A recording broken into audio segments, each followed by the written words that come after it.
देखिए, जो कल को अपने कॉन्फ्रेंस हुई थी मेरे नाम से, जो एक अफ़वाह थी और वो फर्जी कॉन्फ्रेंस की थी।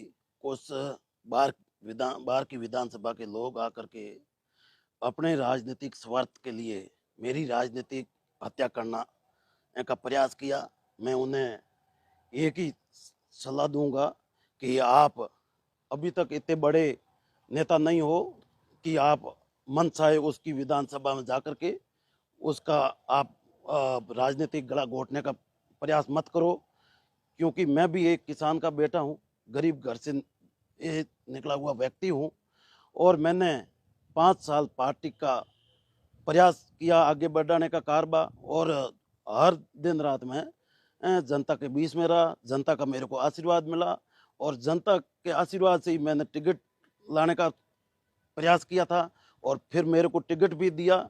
और टिकट देने के बाद में इन लोगों ने मेरे को बोला कि आप फॉर्म विड्रॉल करो, तो मैंने उससे पहले ही एक मेरी शर्त रखी थी कि मैं फॉर्म अगर भरने के बाद में मैं मेरा फॉर्म विड्रॉल नहीं करूंगा, ये मेरा सिद्धांत है।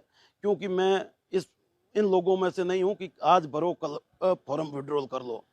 फिर ये लोग कल जो 3-4 लोग विधानसभा से आकर के राष्ट्रीय लोकतांत्रिक पार्टी का ठेका लेकर के जो ये बोल रहे थे कि हमने प्रियंका जी को समर्थन दे दिया है, तो वो प्रियंका जी उनकी विधानसभा से तो चुनाव नहीं लड़ रही थी। मैं उनके सामने मैं प्रत्याशी हूँ, बाड़मेर से जोगाराम डूडी प्रत्याशी है। राष्ट्रीय लोकतांत्रिक पार्टी का मेरे को सिंबल मिला है, तो ये कोई पार्टी ही है, कोई निर्दलीय दल नहीं है। कोई निर्दलीय नहीं थे तो कि फॉर्म उठा ले या समर्थन दे तो निर्दलीय दे हमें। और फिर इन लोगों ने जो कल ये झूठी अफवाह फैलाई है सोशल मीडिया में, तो उनमें मेरे मीडिया के भाइयों को भी कहूँगा कि आप एक किसान के बेटे का साथ दें, सहयोग दें और ऐसी झूठी अफवाह ना फैलाएं, ताकि इन लोगों को ये क्या है, धन बल के माध्यम से बड़े लोग हैं, इनको गरीब लोगों से ये नफरत है, इसलिए ये हम जैसे गरीब लोगों को आगे नहीं बढ़ने देते हैं। देखिए, हमारे माननीय सुप्रीमो हनुमान जी बेनीवाल साहब ने मेरे को बताया था कि देख कि जोगाराम, ये अपने सारे लोग वहाँ से बोल रहे हैं और वो समाज के लोग भी बोल रहे हैं, तो आप बैठ करके जो प्रत्याशी है निर्दलीय, उनके साथ बैठ करके अपनी बात रखनी है। और जो वो नेताजी ने मेरे को बोला कि अपने बात रखने के बाद में उस बात के ऊपर वो समर्थन दे, तो फिर तू फॉर्म उठाना और नहीं तो फॉर्म मत उठाना। उसके बाद में जो नेताजी ने मेरे को बात बताई थी उस पर वो खरे नहीं उतरे, फिर मैं मेरा फॉर्म नहीं उठा।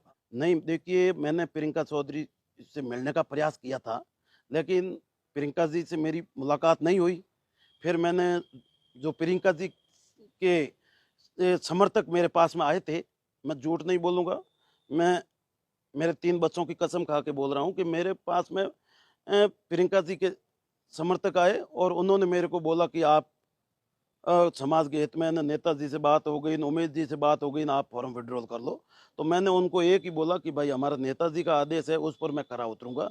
और नेताजी ने बोला है कि आप जोगाराम प्रियंका जी से मिल करके टेबल टू टेबल बात करनी है और उस बात पर एक तो के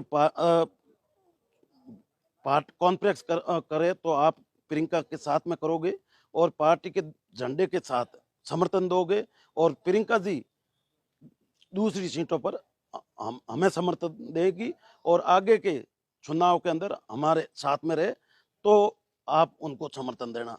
लेकिन वो प्रियंका जी हमें मिली नहीं और उनके समर्थकों को मैंने बोला, तो वो बोला कि मैडम को अभी तो टाइम है नहीं, आप फॉर्म उठा लो, फिर बाद में देखेंगे। जब अगला समर्थन लेने वाला मिल ही नहीं सकता है तो हम समर्थन दें किसको? देखिए, अभी मैं आप सभी के आशीर्वाद से, मीडिया बंधुओं के भाइयों के आशीर्वाद से और मेरे सारे सर्व समाज के भाइयों से हाथ जोड़ के मैं अपील करता हूं कि मैं एक किसान का बेटा हूं और गरीब घर से निकल कर के मैं राजनीतिक में कदम रखा है, तो मैं जनता के बलबूते पर ही मैंने ये प्रयास किया है। 5 साल जनता का मैंने मेरे से जीती हुआ उतना मैंने काम किया है, आगे भी करता रहूँगा। राष्ट्रीय लोकतांत्रिक पार्टी का मैं प्रत्याशी हूँ और वो मेरा सिंबल बोतल का निशान है। 1 नंबर के सामने बोतल के निशान पर बटन दबा करके मेरे को भारी मतों से विजय बनाए। मैं सरो समाज का आभारी रहूँगा।